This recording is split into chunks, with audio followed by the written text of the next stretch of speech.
출애굽기 15장에서 이스라엘 백성들이 홍해를 건너 광야로 나와서 그들이 수류 광야에서 이제 쓴 물, 즉 마실 물이 없이 물이 써서 마실 수가 없을 때에 거기서 또 백성들이 원망을 했지요. 그때에 모세가 나뭇가지를 꺾어서 마실 수 없는 쓴 물을 물에다가 던져서 그 물이 단물이 되어가지고 그 물을 마셨다고 하는 내용이 15장에 나옵니다. 그리고 15장 마지막 부분에 보면은 그들이 또 사흘 길을 걸어서 엘림이라고 하는 그 오아시스에 도달하게 되지요. 이렇게 이어지다가 16장에 들어오면은 하나님께서 그들에게 만나와 메추라기를 허락하여 주시는 내용이 나옵니다. 그리고 이제 오늘 본문 17장에 와서 보면은 이스라엘 백성들에게 침략하는 무리들이 있었으니 아말렉 족속들이 이스라엘을 행군하는 뒤쪽으로 와서 공격함으로 아말렉과의 전쟁이 발발하게 됩니다. 광야에 와서 여러 힘든 일을 겪으면서 이제는 또 전쟁을 하게 되었으니 참으로 이 백성들에게 힘든 일이 연속적으로 이어지고 있지요. 그래서 그 백성들이 광야에서 한두 명도 아니고 장정의 60만 플러스 남녀노소를 합하면은 200만 명쯤으로 보고 있는데 그 무리가 지금 광야로 행군하고 있는데 뒤쪽으로 가서 약한 노약자, 뒤처진 분들을 공격해서 살상을 하고 있으니 참으로 뜻하지 않는 복병을 만나게 된 거지요. 바로 이때에 이 전쟁이 어떻게 진행되는가? 모세가 여호수아에게 너는 장정 싸울 만한 젊은 남자를 데리고 가서 전쟁에 싸우라. 나는 하나님께 기도하겠다 하고 산으로 올라가는데 아론과 훌이 동행하게 되지요. 그리고 그들이 산에 올라가서 두 손을 높이 들고 하나님께 기도합니다. 근데 우리가 어렸을 때 학교에서 기합을 받을 때 손드는 기합을 받지 않았습니까? 조금만 있으면 팔이 아프지요. 그러니까 이제 내릴 수밖에 없는데 그때에 모세를 돌을 하나 갖다 놓고 앉게 하고 양쪽에서 아론과 훌이 양팔을 붙들고 해가 질 때까지 붙들고 있으니 모세의 손이 높이 들려 있는 동안은 이스라엘이 이기고 혹시라도 손이 내려오게 되면은 이제 그 아말렉 족속들이 이겼다 하는 내용이 오늘 본문의 내용입니다. 그래서 이제 오늘은 아말렉과의 전쟁이라는 제목으로 말씀을 드리겠는데 오늘 본문 내용 이전에 서론과 일대지에서 조금 제가 추가로 설명해 드릴 것이 있어서 주보 3면과 4면에다가 이스라엘의 그 이방인 족속들을 제가 소개해 놓았습니다. 자, 그래서 일대지로 들어가면서 동시에 설명을 해 드리겠습니다. 아말렉 족속의 기원. 아말렉 족속이 무엇이냐? 자, 우리가 성경을 많이 듣고 또 설교를 많이 들어서 또 읽고 해서 그 여호수아가 나아가서 싸우고 모세가 두 손을 들고 하나님께 기도하고 팔이 아프니까 아론과 훌이 그 손을 붙잡아 올려서 그 이스라엘 백성들이 전쟁에서 이겼다. 뭐 이런 정도는 우리가 설교를 통해서 성경을 접어놓고 이야기적으로 하다 우리가 기억하고 있습니다. 그런데 도대체 아말렉 족속이 뭐냐? 아말렉 족속이 누구이냐? 이게 궁금하지 않습니까? 그래서 아말렉 족속을 설명하려고 하다 보니까 그때의 이방인 족속들을 소개하지 않고는 아말렉 족속이 무엇인지 이해하기가 어려울 것 같다. 그래서 본 설교 내용 이전에 아말렉 족속과 더불어 그 이방인들의 족속을 제가 소개해 놓았습니다. 이걸 참고로 우리 한번 주부를 보시기 바랍니다. 자, 3면에 보면은 가나안의 7 족속 이렇게 소개해 있는데, 그것은 가나안의 영내, 가나안이라고 하는 땅에 살고 있는 7 족속을 말합니다. 그 7 족속 중에 가나안이라는 이름을 갖고 있는 족속이 있어요. 그래서 넓은 의미에서는 가나안에 거주하고 있는 모든 족속을 포함해서 가나안 족속들 이렇게 말하기도 합니다. 그리고 작은 의미로도 가나안 족속이 따로 있었지요. 그래서 가나안의 7 족속 중에 가나안 족속이 있었다. 그런데 바로 가나안은 노아의 손자, 그러니까 함은 노아의 아들이죠. 노아의 함, 셈, 야벳. 그 함에 네 아들이 있는데, 네 아들 중에 하나가 가나안이라는 아들이 있어요. 그래서 그 가나안이라는 아들로 인해서 한 족속이 이루고 있었는데, 그들을 가나안 족속이라고 칭한다. 이렇게 여러분이 쉽게 이해해 주시기 바랍니다. 오늘 설교와 여러분 머릿속에 암기할 수가 없어요. 이것을 우리가 이해를 돕기 위해서, 그 다음에 기르가스 족속이라고 있고, 그 다음에 브리스 족속이라고 있는데, 브리스 족속은 솔로몬 시대에 솔로몬이 그 나라를 평정할 때에 노예로 이제 종살이 했던 족속이다. 이렇게 하시면 되겠고요. 그 다음에 아모리 족속, 네 번째 아모리 족속이 나오죠. 아모리 족속도 흔히 가나안 족속을 총칭해서 말할 때 아모리 족속이라고도 말한다고 여러분이 아시면 되겠습니다. 바로 그들이 바알과 아세라 신을 섬겼다. 이방인들 가운데서 바알과 아세라 신을 섬겼을 때 누가 섬겼지? 그렇기 때문에 아모리 족속이다. 이렇게 이해를 해주시면 되겠습니다. 그 다음에 여부스 족속. 여부스 족속은 지역적으로 예루살렘이라는 동산이 있지 않습니까? 예루살렘을 중심한 지역에 진을 치고 살았던 족속입니다. 그래서 다윗이 이제 왕으로 올라서 통치를 하고, 다윗 다음에 또 솔로몬이 통치를 하고, 그렇게 이어져 나갈 때에 그 여부수 족속들이 자리 잡고 있는 예루살렘에다가 도성을 꾸미고, 성전과 그 다음에 왕궁을 꾸미고 통치를 했다. 그렇게 아시면 되겠습니다. 그 다음에 헷 족속. 헷 족속은 누구냐?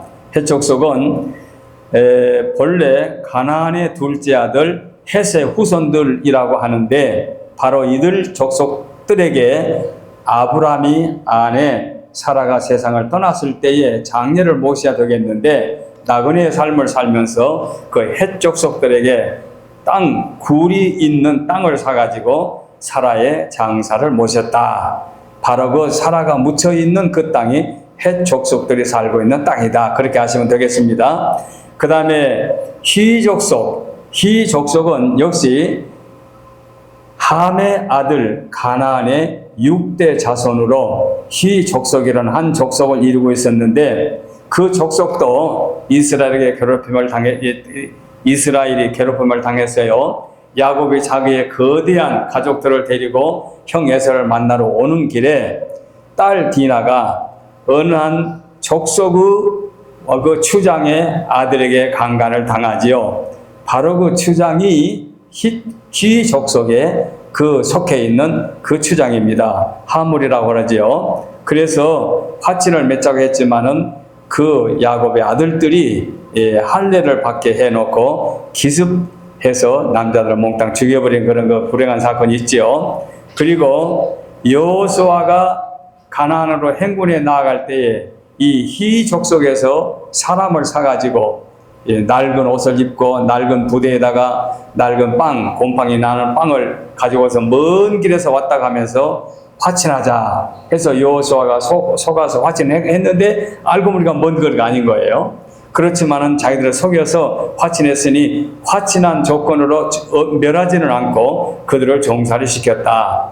그래서 가나안 영내의 7 족속이 이러이러한 족속이다. 그냥 이런 정도 상식적으로 마치 성경 공부하는 식으로 이걸 이해해 주시면 도움이 될 줄 알아서 말씀드립니다.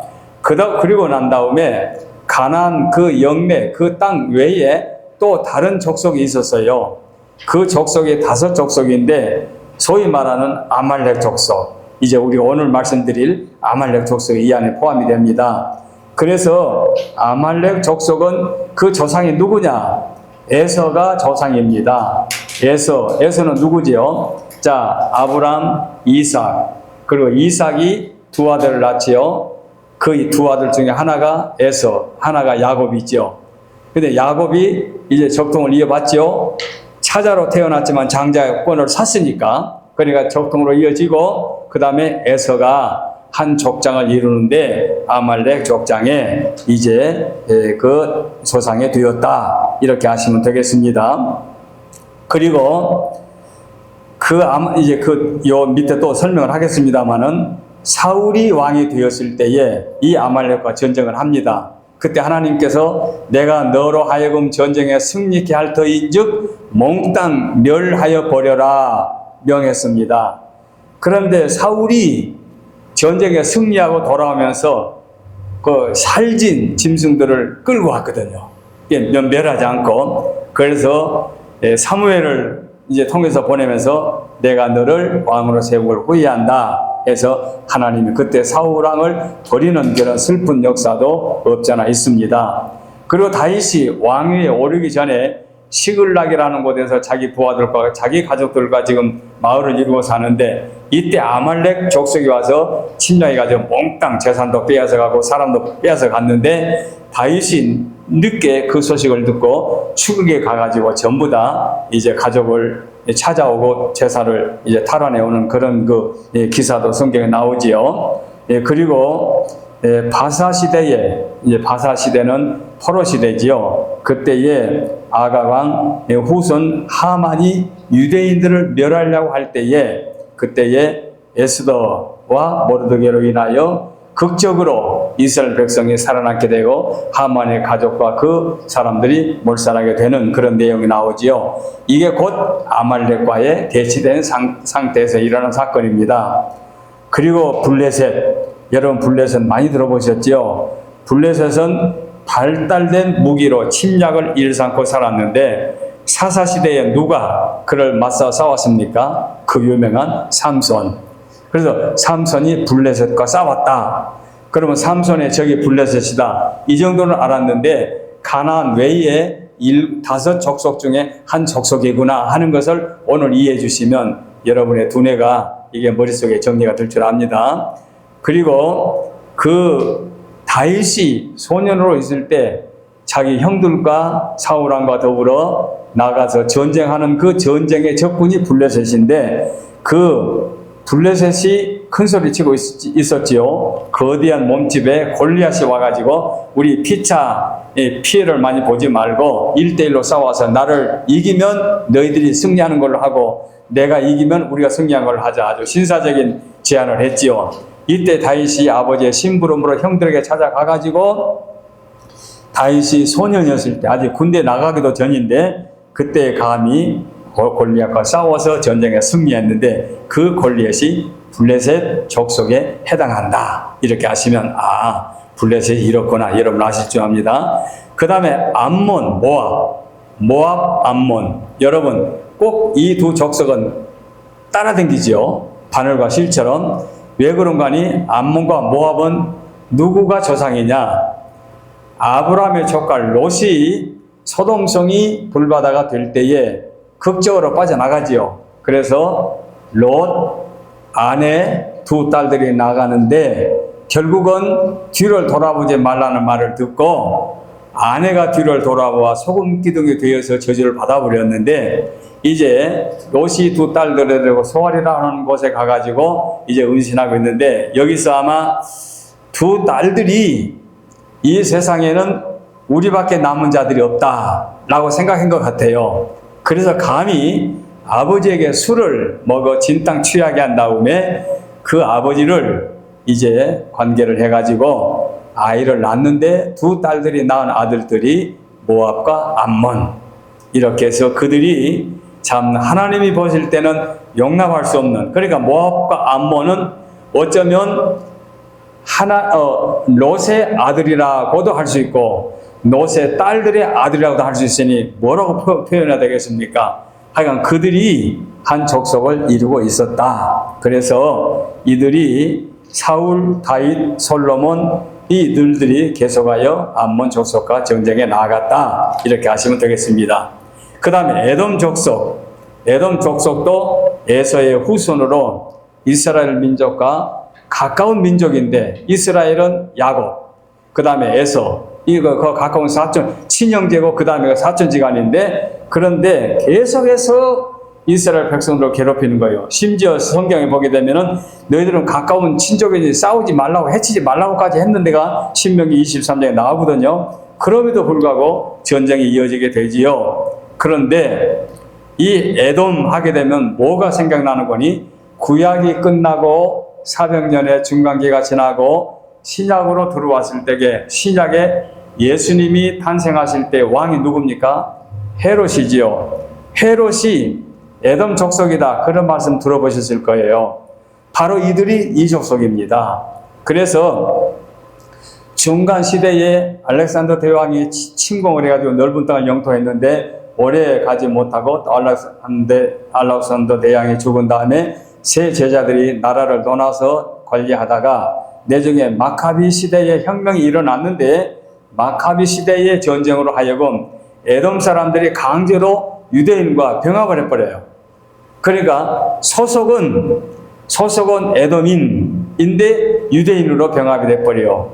그리고 난 다음에 그 시대가 로마 시대로 바뀌면서 로마가 점령해가지고 유대 땅에 분봉왕을 세우는데 그 분봉왕을 세우는데 로마에서 볼 때는 소속이 에돔인이라 할지라도 그 유대인에게 속하니까 그 중에 한 사람이 그야말로 그 헤롯 왕가에서 헤롯 대왕이 되어가지고 바로 이 사람이 나중에 예수님이 태어날 때 탄생하실 때 2살 아래 어린아이를 죽이는 그런 악을 행했던 그런 사람이 에돔 족속에서 뿌리가 있다. 이렇게 하시면 되겠습니다.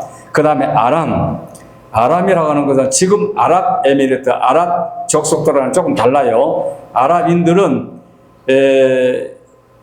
아브라함이 자녀를 낳았을 때에 이삭 낳기 전에 이스마엘을 낳았죠. 그래서 이스마엘의 이제 그 후손들과 여러 민족이 합해가지고 아랍이라고 하는 한 종족들을 만들어서 지금까지 저렇게 이스라엘의 주에 지금 존재하고 있는데 여기 아람은 셈의 아들입니다.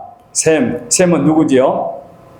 아담의 아들들이지요. 아담이 노아의 아들들이 넷이라고 그랬죠. 그 중에 노아의 아들들은 셋인데 그 셋 중에 아까 함의 아들들이 넷이고 그런데 셈은 노아의 아들 중에 하나지요. 그래서 그 아람 사람의 조상이 됐는데 오늘날 시리아에 해당되는 그런 사람들이고 수도를 다메섹 우리는 이렇게 말하는데 보통 우리 외국인들이나 원어는 다마스커스 이렇게 말하지요. 그래서 이들은 외국의 그 좋은 것을 많이 그 영향을 받아가지고 자기 것으로 만드는데 그 아람인들이 아랍어를 외국어를 가지고 자기 말로 잘 이제 만들어가지고 그때에 그 많이 공부해가지고 헬라어 이전에 아람어가 이제 그 퍼져나갔을 때 구약도 일부는 아람어로 기록된 곳이 있고 예수님도 아람어를 사용했다라고 하는 말이 있습니다. 이렇게 해서 가나안 영내의 7족속, 그 다음에 영내의 5족속이라고 하는데 그 중에 아말렉 족속이 있었다. 여기까지는 오늘 설교와 관련 없이도 여러분이 일부 성경 공부라고 생각하시고 이해를 해주시면 좋겠습니다. 내가 왜 이렇게 강조를 하는 거니? 우리 글을 쓰시는 권사님이 보실 때는 설교도 단조롭게 한 내용을 가지고 그것만 딱 집어서 해줘야 이해가 쉽게 되는데 여기다가 살을 붙여서 추가로 말을 하게 되면은 그건 가치가 없다라고 하는 말씀을 제가 이제 들은 기억이 나는데 오늘 이 말씀은 오늘 설교와는 무관하지만은 아말렉 족속을 소개하기 위해서 이 여러 족속을 소개했는데 이것은 성경을 읽을 때에 대단히 도움이 되겠고 배경을 이해할 때 도움이 될 것 같아서 이렇게 자세한 말씀을 드렸습니다. 이제 다시 그러면 아말렉 족속은 어떤 사람이냐? 아말렉 족속은 아까 말씀드린 대로 아브람 때에 최초로 언급된 족속입니다. 히브리어로 아말렉이라는 뜻은 호전적인 사람들 또는 계곡, 거친 곳에 거주하는 사람들, 아마 이런 이름이 있는가 봐요. 그리고 창세기 23장에 보면은 아말렉의 후손은 엘리바스의 아들 에서의 손자들이다. 그러니까 아까 제가 말씀드렸죠. 에서의 후손들이 아말렉, 창세기 36장에 잃어볼 때 아말렉 족속은 에서의 후손으로 에돔 족속의 한 분파이기도 하다고 창세기 36장을 근거해서 설명을 해드립니다. 아말렉 족속이 순수한 에서의 후손이라고 볼 수 없기 때문에 정확하게 전문가들은 아말렉은 에서의 후손이 아니다라고 말한 분도 있어요. 그런데 일부가 그렇게 섞여 있다고 말할 수 있지요. 그래서 사무엘상 15장에 보면은 아말렉 족속이 분포해 살던 지역의 경계가 하윌라에서부터 애굽 앞 숲에 이르기까지로 나타나게 되기 때문에 엄청 넓은 지역에 살고 있다. 우리 한국도 투표를 해보면 알잖아요. 호남 사람이 많이 살고 있는 인천, 부천, 마포 그런 데 표가 많이 나오는 이유가 호남 사람이 섞여서 살기 때문에 그렇게 되지요. 이런 식으로 이렇게 분포가 흩어져 살기 때문에 이 사람들은 딱 에서의 후손으로만 구성되어 있다. 이렇게는 말할 수 없다 이거지요. 그래서 많은 사막 부족들처럼 아말렉 족속도 유목민으로 살고 있는데 호전적인 거친 사람들이 오늘 처음으로 이스라엘 백성들에게 대항해서 전쟁을 일으키게 된 거지요. 그래서 민수기 13장을 보게 되면 애굽과 가나안 사이에 위치한 사막지대인 네게부에 거주하는 민족이다. 그리고 이 사람들은 약탈자라는 별명도 가지고 있다. 그래 아말렉인들이 어떤 사람인지 여러분 이제 짐작이 가겠죠. 그래서 이스라엘 민족에 대한 아말렉의 가차없는 만행은 르비딤에서 오늘 본문에서 공격하게 되지요. 그래서 신명기 25장에 있는 말씀을 보게 되면 너희는 애굽에서 나오는 길에 아말렉이 네게 행한 일을 기억하라. 갑자기 공격해버렸으니까 기억하라. 곧 그들이 너를 길에서 만나 너희들이 피곤할 때 네가 피곤할 때 내 뒤에 떨어진 약한 자들을 쳤고 하나님을 두려워하지 아니하였느니라. 그러므로 내 하나님 여호와께서 내게 기업으로 주어 차지하게 하시는 땅에서 내 하나님 여호와께서 사방에 있는 모든 적군들로부터 내게 안식을 주실 때에 너는 천하의 아말렉에 대한 기억을 지워 버려라. 그 말씀하고 있어요. 신명기 25장 17절 18절입니다. 그래서 민수기 14장을 보게 되면 아말렉 족속은 이후 호르마에서 가나안 족속과 손잡고 이스라엘을 또 공격하게 되지요. 사사기서에 보면은 아말렉의 모압 및 미디안과 연합하여 또 이스라엘을 공격합니다. 이와 같이 지속적으로 이스라엘을 괴롭히는 민족 중에 하나가 아말렉이다. 그래서 이제 여러분 앞으로 어디 다른 지역에서 어느 목사님의 설교를 듣든지 성경 공부에 참여해가지고 아말렉이라는 말이 나오게 되면은 아말렉이 이렇게 이스라엘에게 괴롭혔다. 머릿속에 이해를 하면서 그 설교를 들게 되면 더 많이 이해가 될 줄 알아서 아말렉의 근원을 이렇게 설명해 드렸습니다. 자, 다시 또 좀 반복된 부분이 있겠지만 두 번째로는 아말렉 족속과 이스라엘의 관계를 또 내가 정리해 봤습니다. 자, 아말렉 족속과 이스라엘은 아까 말씀드린 수백 년 동안 괴롭힘을 당해왔는데 여호와가 아말렉으로 더불어 대대로 싸우리라. 대대로 싸우리라. 이건 한 번 싸워서 끝나버린 것이 아니라 대대로 싸우리라.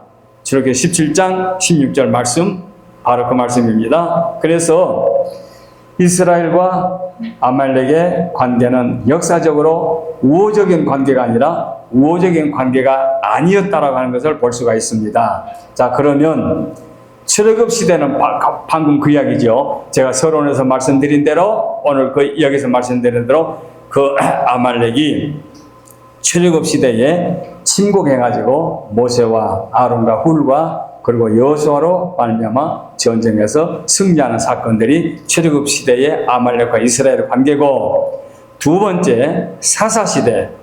사사시대는 언제인지 아시죠? 이제 하도 제가 그런 말씀을 많이 제가 이제 체계적으로 말씀드리니까, 자, 이스라엘 백성들이 광야를 40년 거쳐서 가나안 땅에 들어갑니다. 여호수아가 선두가 되어가지고 가나안의 7족속과 싸웁니다. 그래서 그 땅을 빼앗아가지고 12지파에게 분배합니다. 그리고 나서 사사들이 한 시대를 이루고 있는 시대, 사사시대가 끝나면서 왕정시대, 왕정시대 초대왕이 사울, 2대가 다윗, 3대가 솔로몬, 그다음에 솔로몬의 아들 단계에서 또 왕정시대가 또 둘로 나눠지지요. 그또 남북 쪽 왕조로 이어지다가 그 다음에 남북쪽으로 함께 이방인들에게 또 포로로 잡혀간다. 또 포로로 70년 있다가 돌아온다. 그리고 포로에서 돌아온 다음에 얼마 있어서 구약이 마감이 되고 신구약 400년의 기간이 지난 다음에 신약으로 이어진다. 이게 구약의 역사지요. 자, 그러면 사사시대는 아말렉 족속이 이스라엘을 가나안 정복 정착하였던 시대 초기부터 이스라엘을 계속해서 괴롭히는데, 처음에는 다른 나라 용병으로 하여금 이스라엘을 공격하게 하다가 사사기 3장에 보면은 나중에는 미디안 족속과 연합하여 이스라엘 공격을 합니다. 이게 사사기 6장에, 그 다음에 사사기 7장에 나옵니다. 그래서 사사 시대에 아말렉이 계속해서 꾸준히 공격해 왔다 하는 말씀이 사사기서에 나옵니다.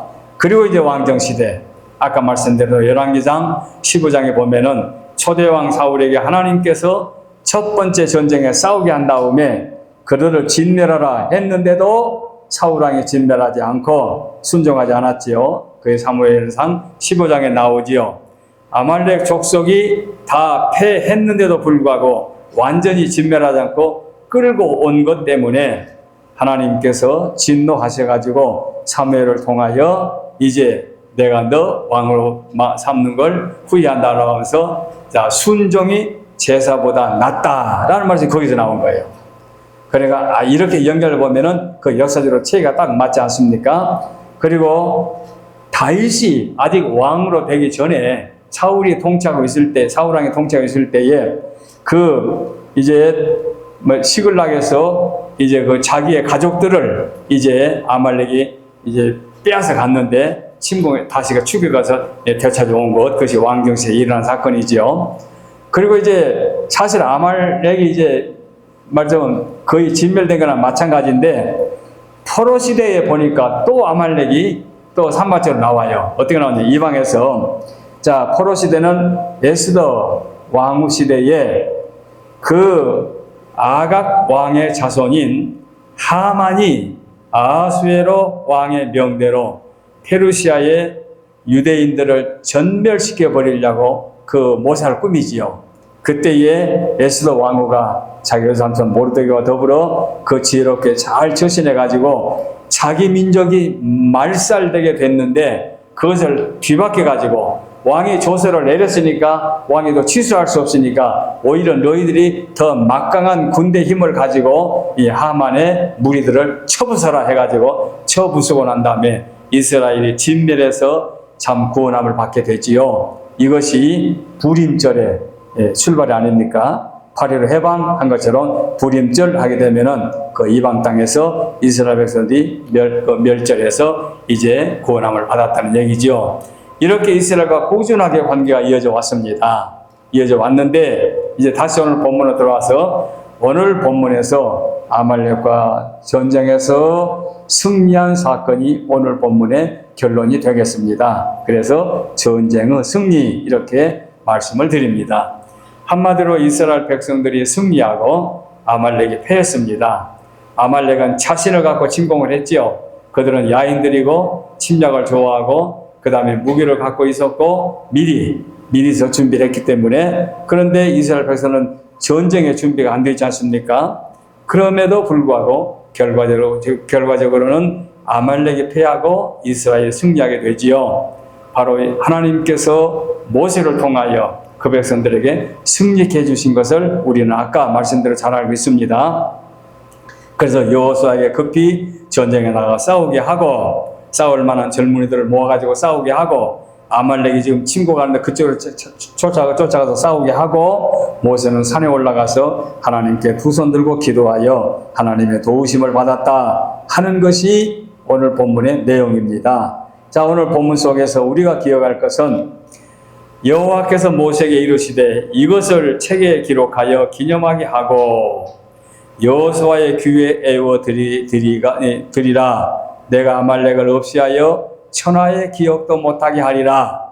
모세가 제단을 쌓고 그 이름을 여호와 니시. 이게 뭡니까? 여호와의 깃발이 언제 나옵니까? 전쟁에 승리하고 적군을 패하게 되면 그곳에 자기의 그 승리한 쪽에 기가 세워진 거지요. 여호와의 여호와의 니시가 여기서 나오게 된 거지요. 우리가 기도원에 많이 가면은 여호와 니시, 여호와 살롬 뭐 이런 말씀 많이 듣는데, 여러분 여호와 니시가 어디서 나왔느냐? 지금까지 그냥 성경에 있으니까 여호와 니시가 그런 말씀인가 보다 라고 할 수 있지만, 아말렉과 싸워서 승리해서 얻어진 여호와의 니시인데, 바로 이 아말렉의 전쟁은 이스라엘 백성들이 홍해를 건너서 이 광야에서 처음 전쟁에 아말렉과 싸워서 이긴 그 승리의 기념으로 여호와 니시다. 이렇게 여러분 아시면은 그만큼 성경을 많이 안 거지요. 그만큼 성경에 많이 내용을 이해하게 되는 거죠. 그래서 이 전쟁에 승리하게 된 비결이 무엇냐?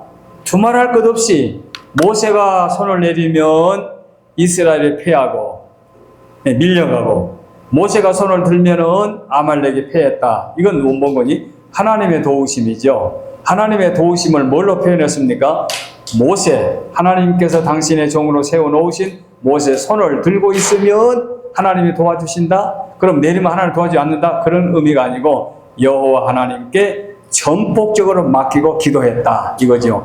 두 손을 든다고 하는 것은 100% 환영하고 100% 만족해 할 때 두 손을 든 거 아닙니까? 여러분이 야구에 뭡니까? 이제 이제 경기장에 나아가게 되면은 자기가 지원하는 쪽에서 승리하게 되면 자기도 모르면서 손이 파셔서 올라가잖아요. 이게 뭐니? 승리했다는 거지요. 그래서 여호와 하나님께 두 손을 들어서 하나님께 기도함으로 전쟁에 승리했다. 즉 하나님께 기도함으로 승리했다. 그 다음에 하나는 그들이 맡은 바 최선을 다했다.